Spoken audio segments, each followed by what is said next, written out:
Water is virtually everywhere, from soil moisture and ice caps to the cells inside our own bodies. Depending on factors like location, fat index, age, and sex, the average human is between 55 and 60% water. At birth, human babies are even wetter. Being 75% water, they are swimmingly similar to fish. But their water composition drops to 65% by their first birthday. So what role does water play in our bodies? And how much do we actually need to drink to stay healthy?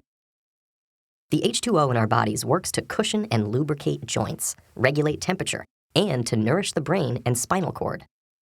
Water isn't only in our blood. An adult's brain and heart are almost 3/4 water.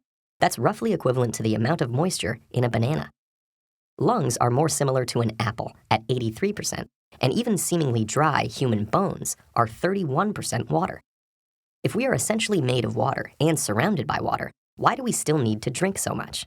Well, each day we lose 2 to 3 liters through our sweat, urine, and bowel movements, and even just from breathing. While these functions are essential to our survival, we need to compensate for the fluid loss. Maintaining a balanced water level is essential to avoid dehydration or overhydration, both of which can have devastating effects on overall health. At first detection of low water levels, sensory receptors in the brain's hypothalamus signal the release of antidiuretic hormone. When it reaches the kidneys, it creates aquaporins, special channels that enable blood to absorb and retain more water, leading to concentrated dark urine. Increased dehydration can cause notable drops in energy, mood, skin moisture, and blood pressure, as well as signs of cognitive impairment. A dehydrated brain works harder to accomplish the same amount as a normal brain, and it even temporarily shrinks because of its lack of water. Overhydration, or hyponatremia, is usually caused by overconsumption of water in a short amount of time. Athletes are often the victims of overhydration because of complications in regulating water levels in extreme physical conditions.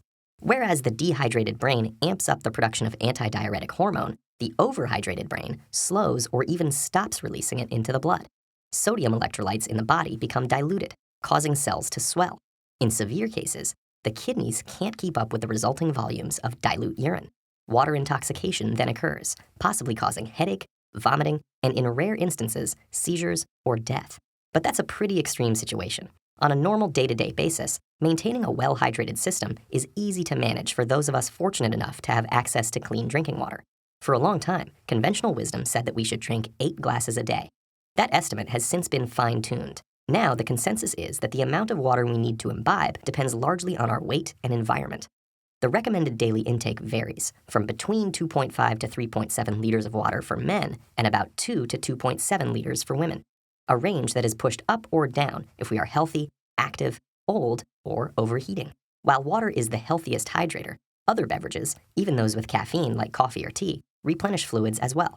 And water within food makes up about 1/5 of our daily H2O intake. Fruits and vegetables like strawberries, cucumbers, and even broccoli are over 90% water and can supplement liquid intake while providing valuable nutrients and fiber. Drinking well might also have various long-term benefits. Studies have shown that optimal hydration can lower the chance of stroke, help manage diabetes, and potentially reduce the risk of certain types of cancer. No matter what, getting the right amount of liquid makes a world of difference in how you'll feel, think, and function day to day.